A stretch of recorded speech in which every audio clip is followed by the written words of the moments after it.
네, 안녕하세요. 청장년국장 강신호 목사입니다. 그동안 선교회별로 따로 운영되어 오던 유튜브 채널이 청장년국 채널로 하나로 통합되게 되었습니다.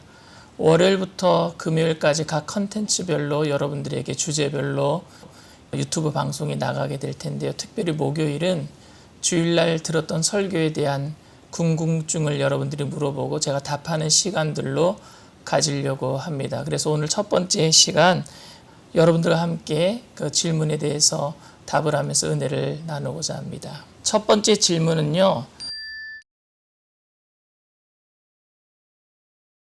먼저 여러분들에게 기독교에서 말하고 있는 의에 대한 개념에 대해서 먼저 말씀드리고자 합니다. 세속적인 의는 죄를 짓지 않은 상황, 깨끗하게 살아가는 것, 그것을 의라고 얘기를 합니다. 그러나 기독교 안에서 하나님께서 말씀하시는 의는 관계적인 개념입니다. 도덕적 개념이 아니라 관계적인 개념인데 이게 무슨 얘기냐면 하나님과의 관계 속에서 자녀가 되었을 때 우리는 죄인임에도 불구하고 의롭다 칭함을 얻는 것입니다. 그래서 로마서에서 보면은요, 그것을 주님께서 죄인 되었을 때 우리를 주님께서 아들 삼아 주셔서 의롭게 되었다. 그것을 칭의라고 얘기합니다.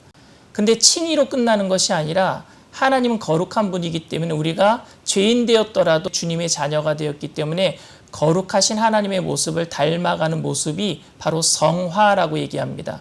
주님께서는 내가 거룩하니 너희도 거룩하라 라고 말씀하셨거든요. 그래서 우리의 모든 삶은 거룩해지는 주님의 모습을 닮아가는 성화의 과정을 거쳐가야 될 것입니다. 그런데 문제는 그 성화되는 과정이 늘 우리가 죄 없이 예수님의 모습으로 살아가느냐, 그것이 아니라 우리가 쓰러지고 넘어질 수 있거든요. 실수할 수도 있거든요. 근데 그때 다시 일어나서 다시 내가 거룩해지려고 하는 모습, 그게 성화입니다. 그러니 여러분들 모습 속에 서로 넘어져 있는 모습이 보일 수도 있어요. 목사님이 실수할 수도 있고 예수 잘 믿고 오래 신앙생활 했던 분들이 넘어져 있는 모습을 볼 수도 있습니다. 그런데 여러분, 그런 모습을 볼 때 우리가 서로 간에 어떤 마음속에 있는 미움들을 쏟아낸다거나 저 사람 왜 저럴까라고 말하는 것이 아니라 은혜로 그 사람을 보듬어 안아주게 되기를 원합니다.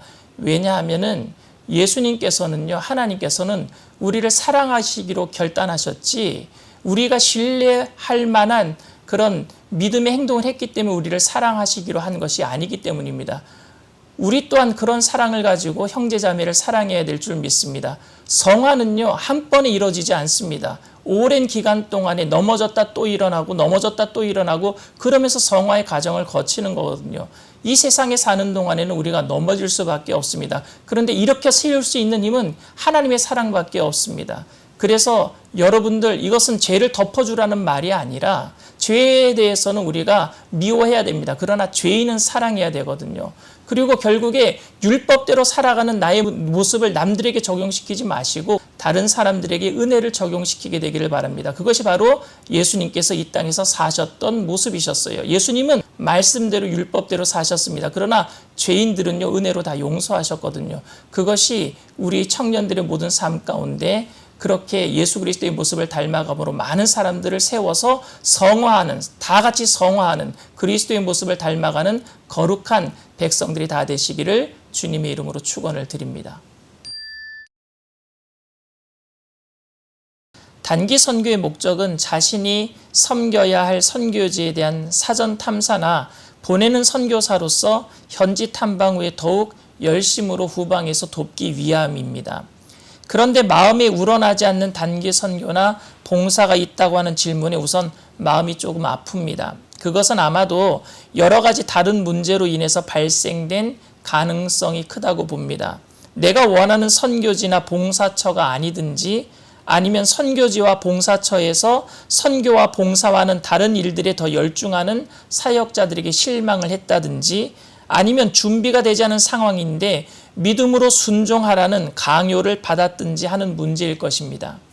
사도 바울과 같이 아시아로 가려고 했는데 유럽으로 오라는 하나님의 사인이 확실하다면 우리는 우리의 기분과는 상관없이 나의 뜻과는 상관없이 순종해야 할 것입니다. 그러나 그런 일이 아닌 동기부여가 안 된 상황에서 경쟁하듯이 남들이 하니까 나도 해야 되겠다. 아니면 월드미션이나 RK를 준비하는데 다른 교구가 하니까 우리 교구도 해야 되겠다라고 하는 그런 결과는 모두에게 좋지 않은 일들도 생길 수 있는 결과가 나타날 수도 있습니다. 하나님의 일은 자원하는 심령이 없으면 형식적으로 하게 되게 될 것이고, 형식적으로 하게 되면 기쁨이 없는 상황이 되게 됩니다. 마른 행주를 짜어내면은요, 짜는 손도 아프고요, 행주도 찢어지기 마련입니다. 시편 51편 12절에 주의 구원의 즐거움을 내게 회복시켜 주시고 자원하는 심령을 주사 나를 붙드소서라는 그 다윗의 시가 나옵니다.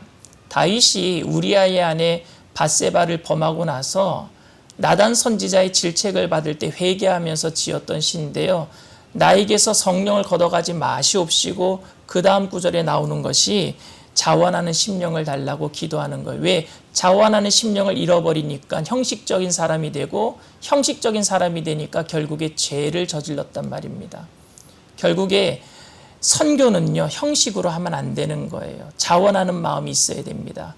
그래서 누가 하니까 내가 하는 것이 아니라 하나님께 먼저 은혜를 받고, 그리고 교구 안에서 은혜 받은 것 안에서 동기부여를 받고, 그래서 교역자와 또 팀들과 함께 그 자원하는 심령으로 여러분들이 어떤 선교지든지 어떤 곳이든지 믿음으로 나갈 때 틀리면 하나님께서 방향을 틀어주셔서 아시아로 가려고 했던 사도 바울을 유럽으로 가게 하셨던 것처럼 틀리면은요 방향을 틀어주실 것이고, 맞으면 순풍의 돛담배처럼 잘 나갈 수 있도록 하나님께서 도와주실 줄 믿습니다. 할렐루야, 감사합니다.